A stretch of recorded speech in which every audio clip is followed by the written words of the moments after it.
Hey guys, it's Danny. Welcome to another Orchid Care for Beginners episode. Today, I need to repot my new mini Phalaenopsis, and while I do so, I will answer the most frequent questions related to repotting that you guys left in the comment section of my videos. So I have a list of more than 10 orchid questions, which I do hope will kind of demystify the whole process of repotting while actually showing you real time how to properly do it.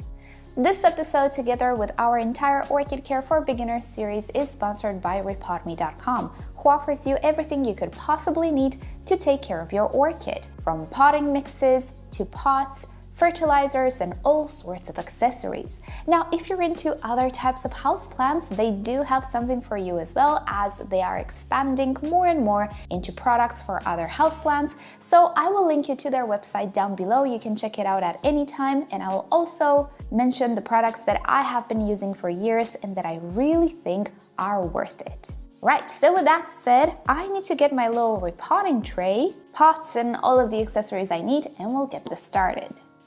Alrighty, let's begin. My aim is to explain to you how your orchid actually works. So the answers will not last 10 seconds. It will be an explanation type of answer, okay? It will be like a seminar, so maybe grab a beverage and just sit comfy in your chair. I'm wearing gloves to protect my skin. I have sensitive skin. You don't have to if you don't want to. First question that I have for you is, when is the best season to repot? Well, since Phalaenopsis have a pretty specific pattern of growth, the best season is around the end of spring, beginning of summer. This is when our orchid will start to lose all of its flowers and will start to grow brand new leaves. It enters a vegetative growth period in which the orchid actually grows. This is the best time to repot because you're not risking the chance of losing the flowers. Whenever we repot an orchid, there is a high chance we're gonna stress it out a little bit, so buds and flowers are the first to go if our orchid is very stressed. It's not always going to happen, but for this reason, we say that the end of spring, when the flowers are fading, it's the best time to repot. But you might notice that I'm posting this video in October, and in the Northern Hemisphere this is autumn. Well, this is because orchids can actually be tricked into blooming by controlling the temperature around them. I do have a much more extended video on how to rebloom orchids. Check it down below in the description if you want to learn more. But basically, because big nursery greenhouses can control temperatures, they can have batches and batches of orchids just coming into bloom whenever. So they have them for sale for you guys any time of the year. Case in which, repotting in October, if your orchid is done blooming and starts to actively grow, is absolutely fine. Also, if you need to do an emergency repot, maybe the medium just started to go very bad, maybe you have some pests in the medium, it really doesn't matter. These times are just optimal times, but if you need to intervene, just repot whenever your orchid needs it. So just to explain what I'm doing, I'm just removing these stakes, which I can keep and I can definitely reuse. I can also reuse these little clips. I'm just gonna spray them with rubbing alcohol to sanitize them, and they're ready to be reused with a different orchid or with the same orchid when it reblooms next year. Let's move on to the next question. This is a very common one. Should we repot new orchids right away? When you get home from the store, you want to repot your orchid. No, you absolutely don't have to. This orchid I purchased about a month or a month and a half ago. I enjoyed the blooms, it was beautiful, and now it is time to repot because the blooms are done. Even if the stems are green, it's okay. I really need to repot this orchid. I really don't like the medium, but generally you can keep your orchid and enjoy it for even a month or maybe 2 or 3 months, as long as the roots don't show signs of rotting away or having some difficulty absorbing water or having enough air or things of the sort. There is no need to repot immediately. Just enjoy your blooms if your orchid has blooms, and then at some point just repot into fresh new medium and just watch your orchid grow.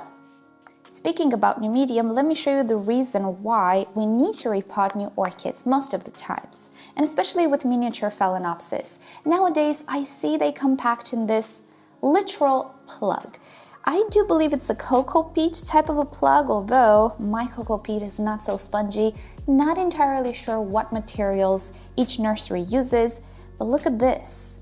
It's such a very spongy and strange material that is very hard to work with in the setting of a normal home. It can be a little confusing to know when to water it, when it's dry, when it doesn't need water, and definitely it is quite old. At this point, my orchid doesn't smell too good, so it is highly advisable to repot at some point your brand new orchid. How about repotting an orchid while in bloom? Well, as I was saying at the beginning, whenever we repot an orchid and we are removing all of this medium from the roots, there is a slight chance that we are going to break roots, we're gonna damage them in the process, and this can determine a little bit of a shock to our orchid, case in which it will go into survival mode and prioritize the most important structures, which are leaves and of course the remaining roots. And it will literally pull energy from the flower spike, buds and blooms to feed these important structures, case in which the blooms and the buds will dry off and fall. So if you don't want this to happen, it is better to wait until the blooms are fading on their own. Now, obviously, if you have an emergency, if your orchid is struggling, you see roots are rotting off, never mind the blooms, just repot your orchid, make sure the medium is good for your orchid, prioritize the health of your orchid, not the health of the blooms. The orchid can rebloom in the future, but of course if you can wait, just don't repot an orchid in bloom. And even more sensitive than the blooms are the buds. Sometimes you're gonna get away with it. I have repotted orchids in bloom numerous times, but I was okay with the idea of losing the blooms. It's a bit of a lottery, you never know what the case will be. There is always that risk, and it's up to you if you want to take the risk. Alright, so what I'm doing, as you can see, is removing all of this spongy medium from the roots. Now, if you find that it's a little bit time consuming, you can actually get a little tweezers and just remove the bits of medium from the root system. You can also use the stakes the orchid comes with just to rake a little bit this medium. Just be very, very careful that you don't damage the roots. Generally speaking, in comparison to other orchids, Phalaenopsis have pretty robust roots. Next up, is it necessary to repot our brand new orchid into a bigger pot? Well, depends on the orchid. Most of the times, yes, because the orchids are potted in this pot at a much younger age. Generally, orchids have been growing in the nursery pot for about 2 years or so. They get repotted at an earlier stage in their life, and they're grown by the nursery for another year or two in the same pot until they become large enough to bloom. And many orchids actually outgrow their pots by the time you purchase them. So what you will discover is that the orchid doesn't actually want to fit back in its initial pot. Now in my case, if I struggle a little bit, you can see I can definitely fit it back in this pot. In some cases, you won't be able to do this. Obviously, in those cases, you need to use a bigger pot. But also in this case, if you account for the fact that the orchid will grow and will produce more roots, it's easy to see how this will become very tiny and insufficient for the orchid in a few months. And we want to keep a freshly repotted orchid in the same conditions or in the same pot for about 2 years or so. So this little pot will not hold the orchid for 2 years, case in which I will definitely go for a bigger pot. So yeah, generally speaking, you will require a bit of a bigger pot. One size up is generally sufficient, but there will always be that case where you don't actually need a bigger pot. But do keep in mind your orchid will grow after you purchase it. It will also create probably slightly bigger leaves and a lot more roots. One thing you should never ever do is cut healthy, good roots to be able to fit your orchid back into its pot. This is a young orchid. It is its first blooming. As it grows, you will see in your care, it will start to produce slightly larger leaves and a lot more roots. So even if you cut the existing roots, which is absolutely a no-no, you will discover that the orchid will just create more and more roots and it will outgrow the pot in no time. Not to mention, if you cut the roots, you open a gate to pathogens to enter your orchid and expose the orchid to some serious ailments. Don't do that. Don't cut healthy, good roots. Just cut away the mushy, dead roots, like this one. You see, this is a dead root. You can definitely cut this one away. So I have removed the vast majority of the medium from the root system. What I will do now is go to the sink and rinse the roots very, very well. But before we do that, let's answer another question. Should we reuse any bit of the old medium? No, you should not. Now, a few years ago, there was this belief that the older medium has some beneficial bacteria and some beneficial microbes. While it might, it also can contain bad microbes, basically pathogens. Also, if it's organic, which most default, let's say, potting mixes are for nurseries, it will start to break down, it will attract mold and all sorts of stuff you really don't want in the new medium. Now, don't worry about the beneficial bacteria and microbes. They will form on their own because they are all around us. They will create a brand new balance in the fresh medium. So I personally don't advise anybody to reuse any bit of the old medium. Just go with completely fresh medium. If you cannot remove some bits of bark or things of the sorts from the roots, that's okay. Just remove the vast majority of the old medium. Alright, so my orchid is all done, all rinsed. I have my little pot ready. And speaking about pots, another very common question is, do we really actually need to use an orchid intended pot? Well, the answer is no. You can actually use whatever pot you want. You can use an opaque pot, a transparent pot, a clay pot, whatever you want. It will actually work. Just make sure it has drainage. Drainage for Phalaenopsis orchids is very, very important because they're epiphytic, they're not terrestrials, they don't grow in soil. However, if you're a beginner, having a transparent pot will actually help you out because you will be able to see how the roots are doing, if they're growing normally, if there's any mold, if there's something you need to address. So especially at the beginning, transparent pots will enable you to learn about your orchid as it grows and just watch it grow. Afterwards, you can choose what pots you need, or rather want to use. So what I have here is a slotted pot from Repotting. It also has ventilation slits, which further let the roots breathe and have access to air, which is very important. And obviously we have drainage as well. This is one of their colored slotted pots, so you can use it as it is if you like the color. You can also use a decorative container with it. For my orchid, look at that, perfect fit. It's not big, it's not too small, and I can keep this orchid in this pot for about 2 years. Alrighty, next let's get to the medium. What medium do we need to use? Can we use normal potting soil that we find at the flower shop? No, that would be a very bad idea. So as I was saying, Phalaenopsis orchids are epiphytic, and this means that they grow in the air. They're practically air plants. So potting them in soil would be a highly unnatural type of environment for the root system. They need to have a lot of air. The most popular types of media are bark chips and sphagnum moss and probably coconut husk and a few other types of media. If you want to learn more about the different potting mixes and what they do, I have a video in the series, check it down below in the description. The reason why we use them is because they offer us two things that we really need. One is water retention. Our orchid needs to have access to water, it needs to drink water, but at the same time they offer us air because they are rigid and quite chunky. They don't compact. This is what bark is mainly used for. So for Phalaenopsis orchids to perform normally, we need an aerated type of medium, which is not very heavily fertilized and is not fine to suffocate the roots.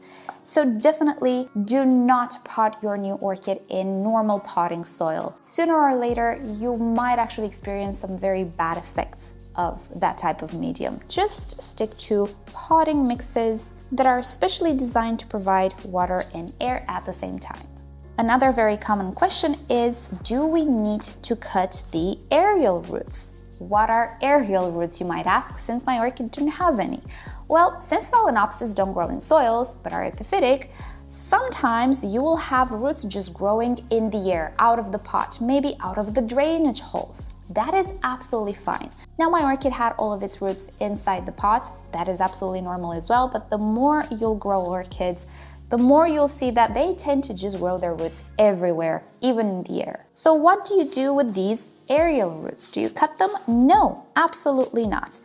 they will actually become specialized to benefit from the humidity in the air. And even if you don't have much humidity in the air, don't worry about them. They can still help out the orchid. If anything just so happens to the roots inside the potting mix, which at the beginning, it's not uncommon to have some issues with the roots until you get adjusted to your orchid, then the aerial roots are really important. They are the plan B. If you don't have roots inside the pot, you can definitely depend on the aerial roots to absorb moisture and nutrients. They also look very wild. I find them very interesting, but I can see how some people get a little bit annoyed because they do tend to grow pretty much everywhere. I don't advise you to cut them. If you want to cut them, do so at your own risk. I would advise you, at least at the beginning, before you get adjusted to your orchid, to keep them around in case you manage to rot the roots inside the potting medium, which don't worry if it happens. It happened to all of us. Let's move on from the roots to the flower spike. Do we need to cut the flower spikes after repotting? And well, believe it or not, this is more of a personal choice. There is nothing wrong with cutting the flower spikes. There's also no need to cut them if you don't want to cut them. Just keep in mind that flower spikes, even though they can rebloom, they take up energy from the orchid. So the brand new flower spikes will actually have less energy to develop.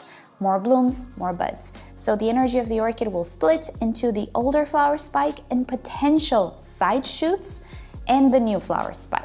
Hence why many growers, including myself, prefer to cut the older flower spikes. But beginners usually like to try and promote secondary shoots, which if you don't know how to, again, I have a video down below that explains it in more detail. So really, it's up to you. If you want to try a secondary spike, you can do so, but if you just want to cut the flower spikes at the base, you can do that too. Obviously, if the flower spike is all dried up and yellow, you just cut it because it's not gonna do anything anymore. So don't worry a lot about the flower spikes. They're really not all that important in the grand scheme of things. You want your orchid to be healthy and rebloom for you rather than hanging on to the very same old flower spike and give you maybe not so showy secondary blooms. And look at that, our orchid is repotted. Which leads me to another very common question. Do we water orchids immediately after repotting? And the answer is yes or no if you don't want to. Now, the whole idea of not watering orchids after repotting sprouted from the idea of actually bruising and damaging the roots in the process. So keeping them dry for a few days will help heal any type of bruise. I will have to tell you that in all of my years, I never had issues with watering orchids immediately after repotting. Since Phalaenopsis orchids are really drought tolerant, you can, if it makes you feel better, not water your orchid for a few days. But if you are repotting other orchids which are much less drought tolerant, I would definitely advise you to water straight away. I personally always water my orchids after repotting, get that medium wet so that it starts to hydrate the orchid. But really, the choice is yours. Whatever makes you feel happier at the end of the day, Phalaenopsis usually can take it. Next, very common question that I get, especially with fresh repotted orchids: how do we promote brand new roots on our new orchid?